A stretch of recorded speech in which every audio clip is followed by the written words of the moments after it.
All right, so an abbreviated rib episode today. Right now we have Doctor of Barbecue, Mr. Yoda of Barbecue, Andy. All right, this is El Jefe, and we're doing kind of a brief vignette of St. Louis style ribs. Done most of the work already. Just wanted to tell you, you don't have to put in like, you know, from a lot of the recipes I'm giving you, you're talking 24 hours. So want to give this recipe as in something that's off the shelf, which honestly cuts a lot of time out of it. So let's go over it right now. I will turn the camera around and go over everything that we're doing here. So start off with Mr. Miyagi of Barbecue, Mr. Andy Slipka on the Rock the Rub that we're always promoting here on El Jefe Show. And that was rubbed for over 24 hours. Not rubbed, sounds gross, but we rubbed it in 24 hours ago, Saturday morning, and over 24 hours ago, and it sat for 24 hours with the dry rub in the refrigerator. Then for about 4 or 5 hours, we went with Chris and Pitts. It's a different one. I usually recommend Stubbs if it's off the shelf barbecue sauce, but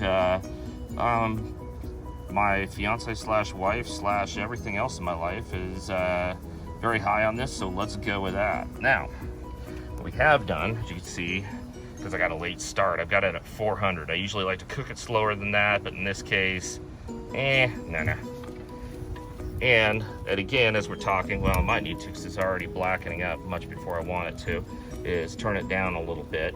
As we've talked about in the past, you can see this is a 2-pan system. You have one pan where it's barely touching. You can see where it's like barely touching the bottom of the ribs. We don't want the dry rub to all wash off into basically what is apple cider there.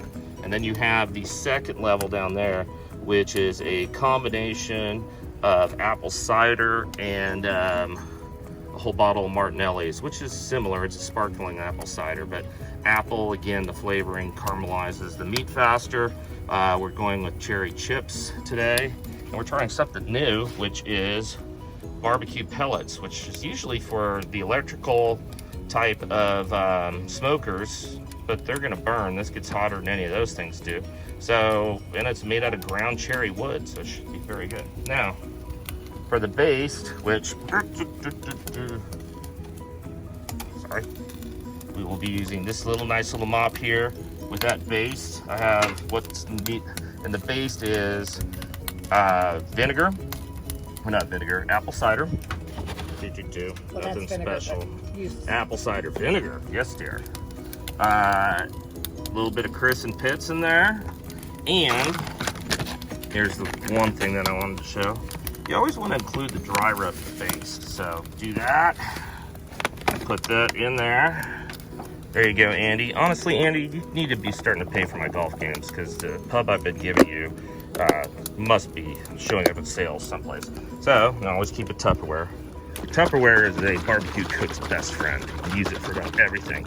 So, shake up all the dry, get it in there, and then that'll be waiting. Right now, we will see how the chips go in. There it goes. And so it's more consistent.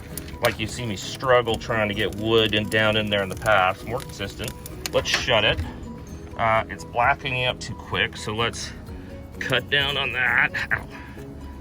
I love the fact that the green egg is such great science. It's like, well, if you technically do that to a sliver, then you go to the bottom vent and you do that. Yeah, that's where I'm getting the heat.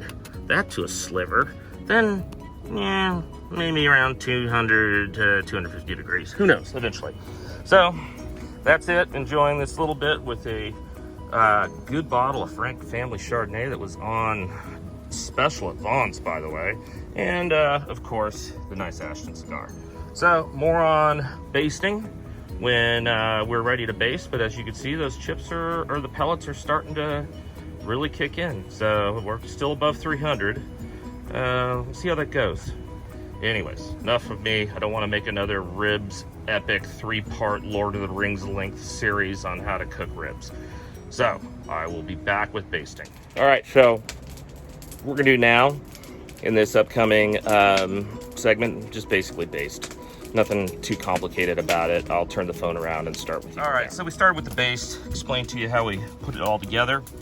And yeah, like I said, we're cooking it too hot. I've brought it down below 300, but you're still looking at blackened, which is not the way I want it. Technical difficulties, for whatever reason, my iCamera just keeps stopping its own video. So anyways, like I was saying, now it's basting time. So we take the mop. Yeah, there we go. All right, so nice, and just the mop works is for basting. Now, if you have like, and the phone's acting up again. So, as I was saying, the mop is for basting. The other mop, or the brush, where you just have like a rubberized brush or hard bristle brush, that is for spreading sauce. So, looks like we've done a pretty good job. And it stopped again, sorry guys. And not terribly concerned that it looks like I wiped off dry rub. I didn't, I know that. It's just wiping off the crust that's starting to develop from black. So, do that, put that back. And then like we were talking earlier, we'll see how the pebbles work. The little pebbles. Pellets. You see, it kind of drops down there. So we'll do it over there. Continuing with the video difficulties. My apologies again. So we'll do that. And then we'll come back.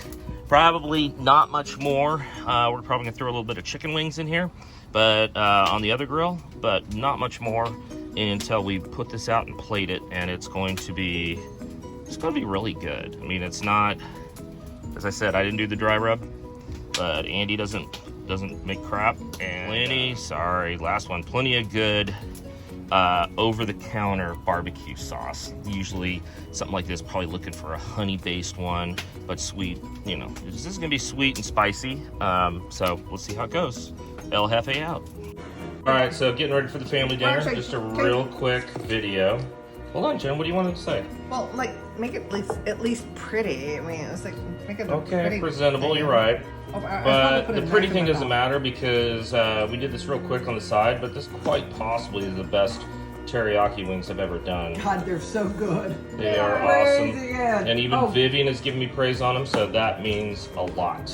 Anyways, we'll get back to the ribs. We're almost done here with El Jefe's, and hopefully post the video later tonight. More from El Jefe here. The teriyaki wings I made you see pictures of have now been called the best teriyaki wings I've ever made. So I'm proud of that. Teriyaki's tough.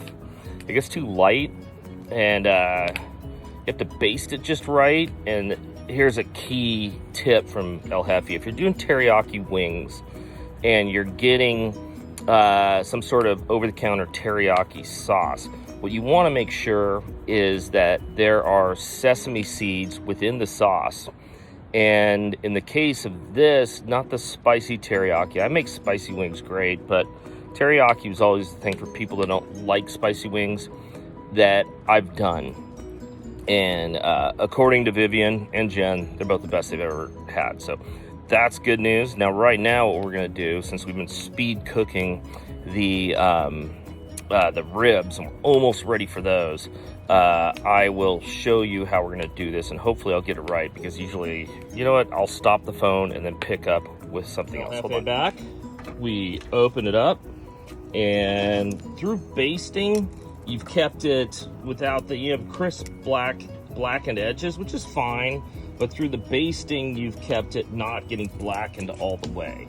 And the fact that it is in a, what is almost like just a freaking humidifier, because you have two trays of areas that are just right now, the entire time, evaporating and going into our St. Louis style ribs. So let's do this and get this final big cook. Again, indirect heat. And so what we're gonna do now is open up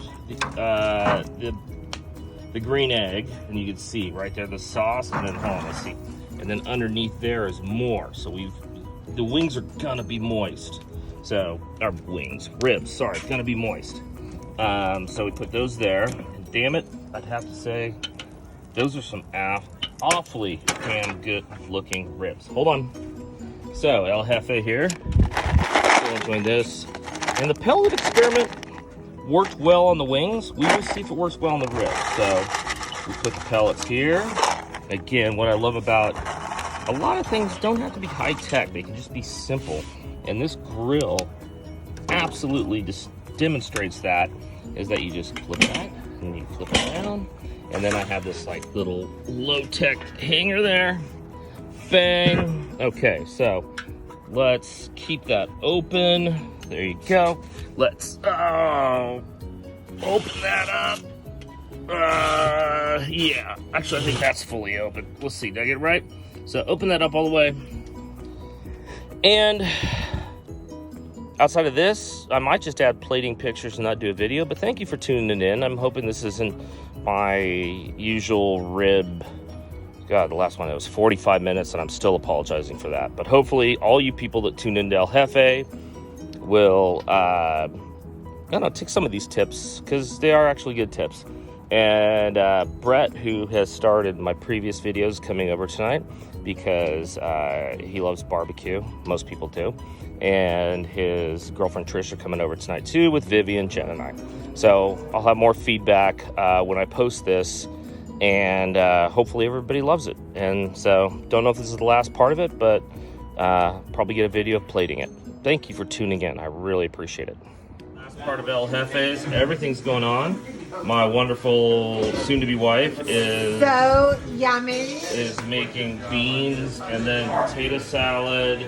And we have our great friends Brett and Trish over, but I wanted to do the last bit that shows the ribs. That's 2 stacks of, it's not 2 racks of ribs, but it's a huge rack rib cut in half. And it's a little blackened, but I guarantee it's still gonna be good. So, enjoy it, and El Jefe out, and the last thing we are gonna say, what are we gonna say? Go Padres!